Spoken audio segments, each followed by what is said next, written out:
مش قادر اصلا اتكلم او حتى احكي، والشكوى لغير الله مذله.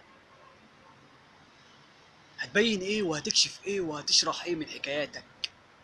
هتصدع غيرك بكلامك وهتفضل برضه في اوجاعك، ولا حتى الكون راح هيساعك غير ربك بس اللي هيسمع.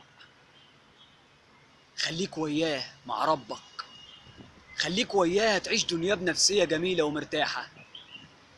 وإن عشت بتشكي لخلق الله هتزود بس في أوجاعك، ولا حتى الكون راح هيساعك غير ربك بس اللي هيسمع.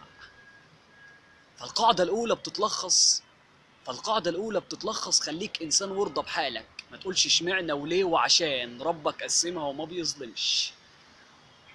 فياريت تحسبها وبتأني فياريت تحسبها وبتأني علشان لو كنت مكدبني هتقضي حياتك مستني. فكر في النعمة اللي في إيدك واحمد ربنا واشكر فضله.